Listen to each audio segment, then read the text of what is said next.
MPI Studio presents Mentally.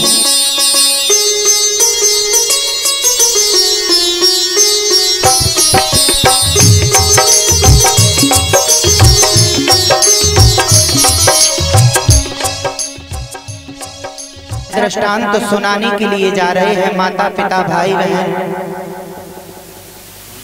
पिता तो बुजुर्ग श्रोता बैठे हैं, माताएं बैठी हैं। कोई कहता है मेरा पति मुझे धोखा देके चला गया, कोई कहता है मेरा पुत्र मुझे धोखा देके चला गया, कोई कहता है मेरी पुत्री मुझे धोखा देके चली गई। याद रखना, आपने किसी को दुख दिया होगा तो आपको भी किसी न किसी रूप में दुख भोगना पड़ेगा। बड़ा सुंदर दृष्टांत है। परीक्षित महाराज, यज्ञपति जी महाराज बड़े ध्यान से, बड़े भाव से इस दृष्टांत को सुनेंगे। एक संत भगवान थे परीक्षित महाराज, और संतों का काम होता है जहां अंधकार हो वहां पहुंच जाएं, समझ लो प्रकाश हो जाता है। और एक हरिद्वार के संत भगवान थे श्रोताओं, उनका काम था गांव गांव शहर शहर भिक्षा मांगकर भंडारा करवाना।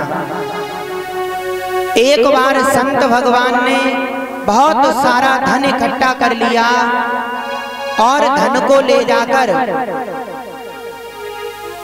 वो सुनार के पास ले गए और कहा भैया ये पैसे रख लो और हमें सोने की घिन्नी बना के दे दो।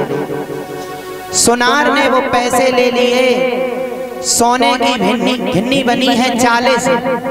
वह 40 घिन्नी रखकर संत भगवान पोटली में बांध ली हैं और गांव गांव शहर शहर निमंत्रण करने लगे। विचार करने लगे, अगर ये निमंत्रण करते करते अगर कहीं ये हम पोटली भूल गए तो हम भंडारे का पेमेंट कैसे करेंगे। तो वही संत भगवान विचार करने की बात है।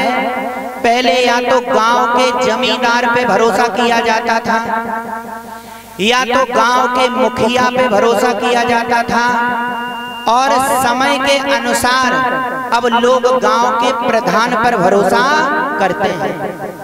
तो वही संत भगवान गांव के ईमानदार प्रधान जी के पास गए। और क्या काम किया संत भगवान ने, तब तक एक बांस लिया और पोला बांस लिया, उसमें सोने की घिन्नी डालकर ढक्कन लगा दिया और प्रधान जी के यहाँ पहुंच गए।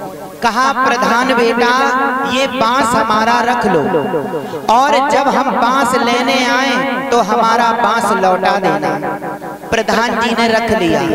संत भगवान गांव गांव शहर शहर भंडारे का निमंत्रण करने लगे, और जब निमंत्रण करने लगे भंडारा लोग भक्त खा खा कर चले गए। जब भंडारा खा खा के चले गए, पेमेंट की बारी आई तो संत भगवान ने कहा भंडारी भैया कितना तुम्हारा खर्च हो गया। कहा सोने की 40 घिन्नी महाराज। तो वही संत भगवान प्रधान जी से सोने की 40 घिन्नी वही अपना बांस लेने के लिए चले हैं। तब तक उधर प्रधान जी ने क्या काम किया, कहा सुनो प्रधानिन, जो बाबा जी बांस दे गए थे जरा उठा के लाना, ऐसी बांस में क्या बात है।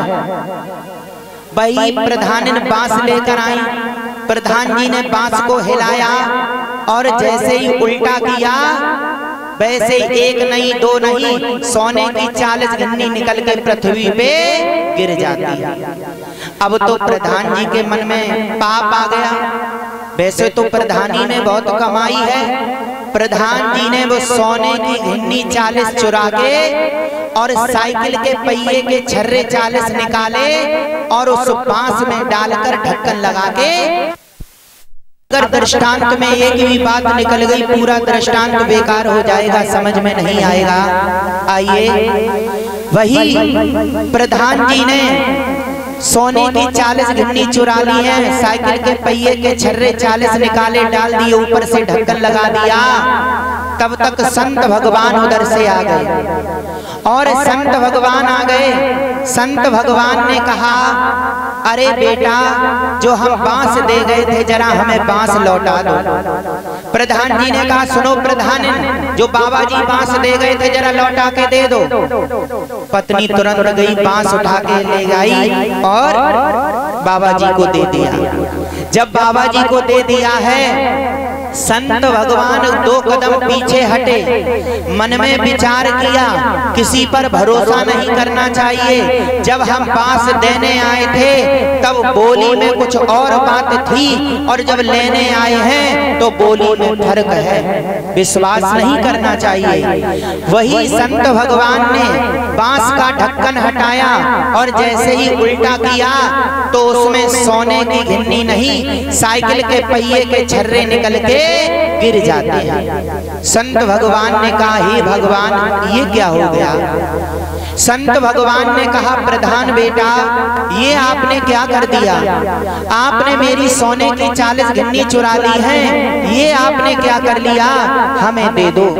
प्रधान जी बोले, बाबा जी बुद्धि खराब हो गई। अरे हमारे पास किस चीज की कमी है जो हम तुम्हारी सोने की 40 घिन्नी चुराएंगे? यहाँ से भाग जाओ वरना धक्के मार के निकलवा दिए जाओगे। संत भगवान ने संकल्प किया, हे प्रधान बेटा, तुमने हमारी सोने की 40 घिन्नी चुराई है और मैं संकल्प करता हूँ अगर ये सोने की 40 घिन्नी ब्याज सहित न चुका ली तो मेरा नाम संत नहीं। आगे बढ़े, दरवाजे पे एक बुढ़िया बैठे थे। प्रधान जी ने एक सोने की घिन्नी उसको भी दे दी। कहा, झूठ कह देना, हमारे प्रधान जी ने सोने की घिन्नी नहीं चुराई। संत भगवान बोले, बूढ़ी मैया आप ही बता दो, प्रधान जी ने सोने की घिन्नी चुराई है कि नहीं चुराई? बूढ़ी मैया एक सोने की घिन्नी के चक्कर में पागल हो गई। बोली, बाबा जी घर घर की रोटी खा के बुद्धि खराब हो गई। हमारे प्रधान जी पर कलंक लगाते हो चोरी का। हमारे प्रधान जी के पास किस चीज की कमी है? यहाँ से भाग जाओ वरना टॉमी सोटा छिनवा के निकलवा दूंगी। संत भगवान ने कहा, आप हमारे टॉमी सोटा छिनवा कर भगा रही हो, मैं भी संकल्प करता हूँ अगर तुम्हें बीच धारा में नहीं छोड़ा तो मेरा नाम संत नहीं। संत भगवान हरिद्वार में गए, भंडारी से बोले, आज से चाहे 20 साल बाद आए तेरा ब्याज सहित पेमेंट करेंगे, तो चिंता न करना। उधार संत भगवान बीच गंगा में हरिद्वार में समाधि लगा जाते हैं, परमात्मा के धाम को पहुंच जाते हैं। इधर प्रधान जी के कोई संतान नहीं थी। संत भगवान समाधि को लगा जाते हैं, परमात्मा के धाम को पहुंच गए। प्रधान जी के कोई संतान नहीं थी। वही संत भगवान ने प्रधान जी के घर में पुत्र के रूप में जन्म ले लिया और जो दरवाजे पे बुढ़िया बैठी थी उसकी भी मृत्यु हो गई। उसने भी एक धनवान के घर में कन्या के रूप में जन्म ले लिया। अब तो प्रधान जी का बेटा धीरे धीरे जवान हो गया, विवाह के योग्य हो गया। बड़े बड़े पैसे वाले रिश्ते आने लगे। बालक मना कर देता, हम इससे शादी नहीं करेंगे, इससे नहीं करेंगे। प्रधान जी बोले, किससे शादी करोगे? करेंगे पिताजी, जब मेरे लायक रिश्ता आएगा तब हम करेंगे, तब तक हम करने वाले नहीं हैं। वही बुढ़िया भी जवान हो गई जो इस जन्म में कन्या है, विवाह के योग्य हो गई। जब उस बूढ़ी मैया का रिश्ता आया, प्रधान जी के पुत्र ने कहा, पिताजी चाहे ये 1 रुपया दे या ना दे, इसी के साथ में मेरा विवाह कर दो। दोनों का विवाह संपन्न हो गया।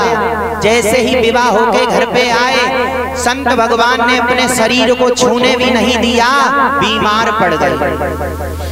जब बीमार पड़ गए लोग ताने देने लगे, ऐसी बहू आई है। उसी दिन से प्रधान जी का बेटा बीमार पड़ गया। एक दिन वही संत भगवान जो इस जन्म में पुत्र हैं, उनकी पत्नी पैर दबा रही थी, आंखों से आंसू निकल के पति के पैर में गिर गए। संत भगवान बोले क्यों रो रही हो?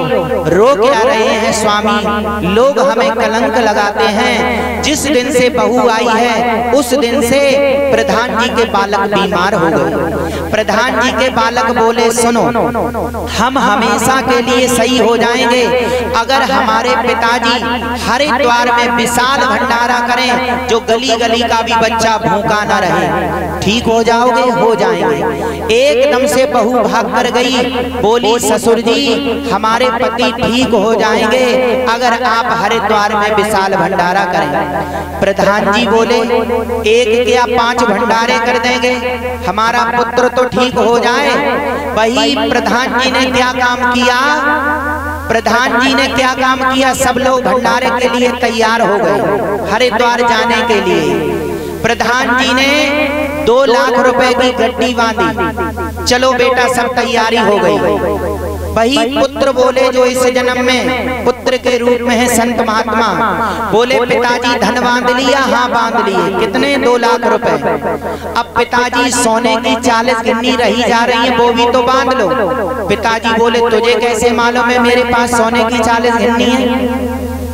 बोले पिताजी एक बार सुना था जो आपके पास सोने की 40 गिन्नी है, वो भी बांध लो। पिताजी बोले वो हम नहीं बांधेंगे चाहे कुछ भी हो जाए। पुत्र बोले अगर वो नहीं बांध के ले जाओगे तो हम फिर से बीमार पड़ जाएंगे। तो प्रधान जी बोले अकेला पुत्र है, अगर पुत्र ही नहीं सही रहेगा तो धन किस बात का है। प्रधान जी ने वही सोने की 40 गिन्नी बांधी और हरिद्वार में पहुंच गए। जब हरिद्वार में सब लोग पहुंच गए, संत भगवान ने कहा जो इस रूप में बालक के रूप में है इस जन्म में, कहा भंडारी भैया इतना विशाल भंडारा करवाना है जो गली गली का भी बच्चा भूखा न रहे, कितना खर्च होगा? महाराज 1.5 लाख रुपए।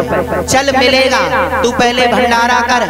अब विश्वास नहीं होता, एक बाबा जी भंडारा करा के चले गए जो अभी तक पेमेंट करके नहीं गए। पहले पेमेंट करो उसके बाद भंडारा होगा। कहा पिताजी इसे 1.5 लाख रुपए गिना दो। 1.5 लाख रुपए भंडारी को गिना दिए और भंडारी ने बड़ा सुंदर भोजन बनाया। गली गली का भी बच्चा भूखा न रहा।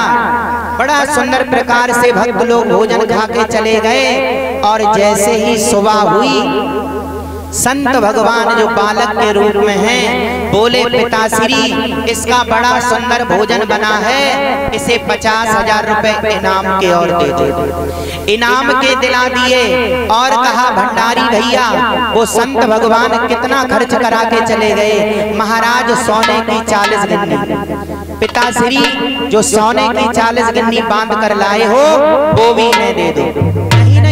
वो तो बाबा जी खर्च करके चले गए थे, हम क्यों दें? नहीं पिताजी, अगर आप सोने की गिन्नी नहीं दोगे तो हम फिर से बीमार पड़ जाएंगे। प्रधान जी ने सोने की गिन्नी निकाली और वही भंडारी के हाथ में रख दी। और जब भंडारी के हाथ में रख दी हैं और बोले सुनो प्रधान जी अब हमारा तुम्हारा यहीं तक साथ था, अब मेरा जाने का समय आ गया।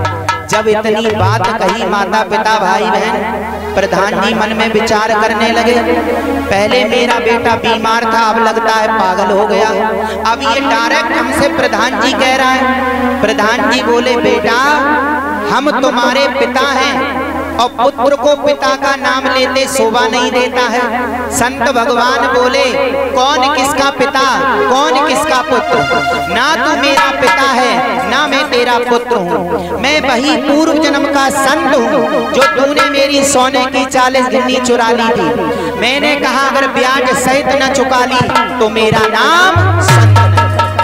देख 1.5 लाख रुपए भंडारे के दिलाए और 50,000 रुपए ब्याज के दिलाए और सोने की 40 गिन्नी गिनाई है। अब मेरा यहीं तक साथ था, अब हम भगवान के धाम को जा रहे हैं। प्रधान जी बोले बेटा अगर मेरी खातिर न रुक सको तो ये भरी जवानी में बहू मर जाएगी, इसकी खातिर रुक जाओ। संत भगवान बोले ये बहू है, ये वही पूर्व जन्म की बुढ़िया है जो एक सोने की घिन्नी आपने दे दी थी। मेरे तौमी सोटा छनवा रही थी, घर से धक्के मार के निकलवा रही थी। मैंने कहा था सुनो भैया, अगर तुम्हें भी बीच धारा में नहीं छोड़ा तो मेरा नाम संत नहीं। बई भरी जवानी में छोड़कर संत भगवान हरिद्वार में गंगा में समाधि लगा जाते हैं और परमात्मा के धाम को पहुंच जाते हैं। इस दृष्टांत से आप लोगों को ये शिक्षा मिली होगी। कोई कहता है मेरा पति मुझे धोखा देके चला गया, कोई कहता है मेरी पत्नी मुझे धोखा देके चली गई। याद रखना, आपने किसी ना किसी रूप में धोखा दिया होगा, आपने किसी ना किसी रूप में दुख दिया होगा, आपको भी किसी ना किसी रूप में धोखा मिलेगा और दुख मिलेगा। हे माता पिता भाई बहन, कहते नहीं है जैसे ही सुबह होती है भगवान से विनती करो, हे प्रभु हमारे मुख से कभी किसी के लिए बुरा भला न निकले, हमेशा दुआएं निकले, मेरे मुख से कभी बुरा बोल न निकले, भलाएं होती रहें, दुआएं होती रहें, अच्छा शब्द निकलते रहें। हमेशा ये सोचो हमारे शरीर से कभी किसी को दुख ना हो। भगवान की कथा बड़ी अमूल्य है। अगर 7 दिनों की न कथा याद कर पाओ,